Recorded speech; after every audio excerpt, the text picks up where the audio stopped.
Since its announcement back in 2012, Cyberpunk 2077 has largely been shrouded in mystery.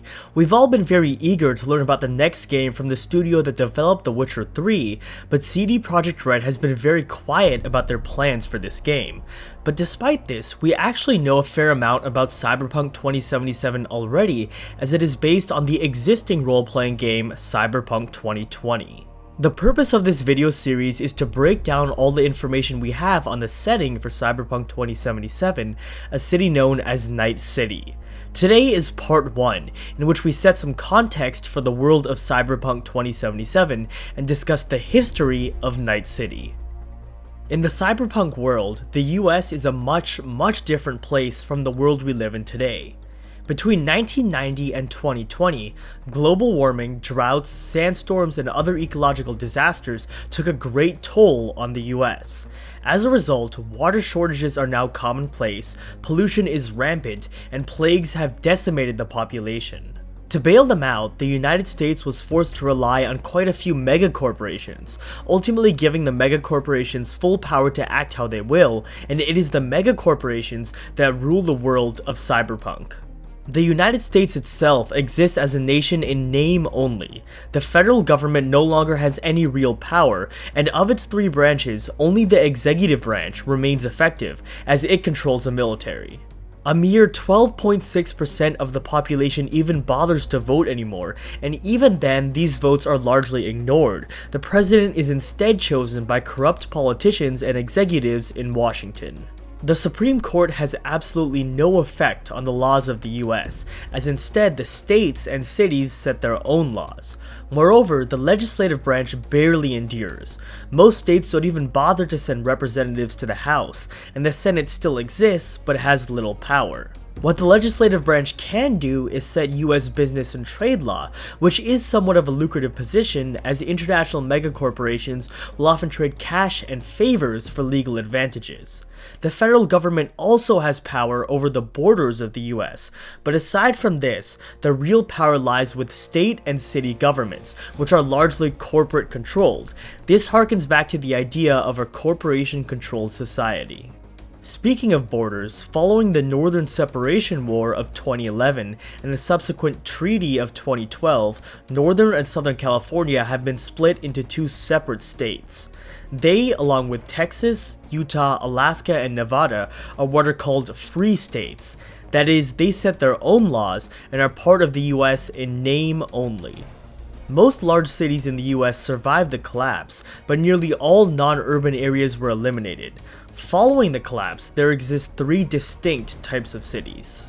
Old cities are urban areas that had a strong enough economic base to survive the collapse. This includes New York, San Francisco, and so on. Most old cities are pretty much the same as they were in the 20th century. Corporate cities are cities whose civil governments came apart during the collapse, but one or more megacorporations moved in and effectively took over the city. An example of this is Detroit. Finally, new cities are urban areas established during or after the collapse. There are quite a few new cities, which include Night City, the setting of Cyberpunk 2077. Night City is located on the west coast of the US in the Del Coronado Bay, right on the border of Northern and Southern California. It was technically given to Northern California as part of the War Treaty, but access is guaranteed to travelers from Southern California as well. Night City is located in a very interesting place in terms of political borders, and this will probably play some sort of significance in Cyberpunk 2077. Night City was founded by Richard Alex Knight, who dreamt of creating a city so grand that all other cities built before or after would be compared to it. As the head of construction company Knight International, he provided all the design and construction capabilities, while megacorporations Arasaka, Euro Business Machines or EBM, and Petrochem provided the cash. Petrochem owned the drilling rights and most of the land surrounding Del Coronado Bay, so this location was chosen for the city. In 1994, construction of Coronado City began. To fulfill his vision, Knight employed a large number of innovative building companies so the city would be futuristic and cutting edge. But unfortunately for Knight, this pissed off many of the old school companies, resulting in threats against Knight's life. Eventually, he was shot and killed atop one of his own buildings in 1998. What followed was a struggle for control of the city. For a time, corporations controlled the government and corporate center, while the mob controlled all service-related businesses. The police, on the other hand, were forced to bow to the mobs and corporations and became completely ineffective. Gangs, backed by mobs and corporations, established themselves in old suburbs that had yet to be incorporated into Night City's urban plan. This extremely violent and unsafe area became known as the Combat Zone. By 2005, the mob had essentially taken over Night City. For the next 4 years, they ruled with an iron fist, killing anything and everything in their way. Gang activity was extremely high during this time, and Night City became a war zone. This was the dark ages of Night City. Then, in 2009, the corporations decided they'd had enough. From 2009 to 2011, the corporations went to battle with the mob in what became known as the Mob War. It's important to note that in waging this war, the corporations didn't want to save people and didn't care at all about human decency. It was simply that the mob had goals that didn't fit into the corporation agenda. Eventually, the corporations won and put a puppet mayor in power, then started cleaning up and renovating the city.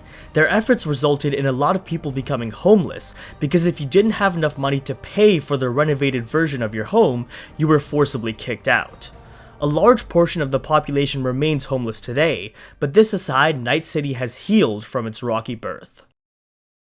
There have been 4 corporate wars that have greatly shaped the cyberpunk world. These corporate wars were quite different from typical wars, in which one imagines soldiers holding guns and shooting each other. Rather, underhanded tactics and far less warlike practices were used. The first corporate war began in 2004, when EBM attempted a hostile takeover of corporation Transworld Air. In September of that same year, another megacorporation called Orbital Air intervened and bailed out Transworld Air. Soon, many other megacorporations got involved, and it became quite a drawn-out conflict. The war lasted until January 2006, with EBM conceding full control of Transworld Air to Orbital Air. On Tuesday, March 18, 2008, an offshore oil platform belonging to Petrochem exploded. Petrochem accused megacorporation Sovoil of sabotage, and so the second corporate war began. The war lasted until 2009 and ended with Sovoil in total control of petroleum resources in the South China Sea. The third corporate war took place in 2016, and rather than a physical conflict, was fought over the net, with rival corporations attacking each other's data fortresses. This war is a good example of how different corporate wars were from traditional warfare. Finally, we have the fourth corporate war, which is the most important. This war was the main focus of the Firestorm series of expansions to the original Cyberpunk 2020. In what was known as the Ocean War, 2 deep ocean-based corporations were fighting for control over a third one. Eventually, the conflict escalated into direct warfare, prompting both corporations to hire mercenaries to fight for them. One hired Japanese technology and security megacorporation Arasaka, while the other hired American military technology and mercenary megacorporation Militech. However, Arasaka and Militech had a long and bitter rivalry, and this rivalry escalated during the war, causing them to completely forget about their clients. At first, they feuded with each other quietly in a period known as the Shadow War, but the conflict soon escalated into the Fourth Corporate War. The war ended when a low-yield tactical nuke deployed by Militech to Arasaka Towers set off a 2-kiloton self-destruct bomb that destroyed much of downtown Night City. Presumably, this area has been rebuilt, and Mike Pondsmith, the creator of Cyberpunk 2020, has stated it will be of particular importance in the future. Alright everyone, that's gonna do it for the video. Look forward to future parts in this series in which I will discuss areas of interest in Night City, important factions, types of people, and much more. If you enjoyed the video, be sure to drop me a like as it greatly helps me out, and consider subscribing for more Cyberpunk videos. Otherwise, have a great rest of your day, and I'll see you in my next video.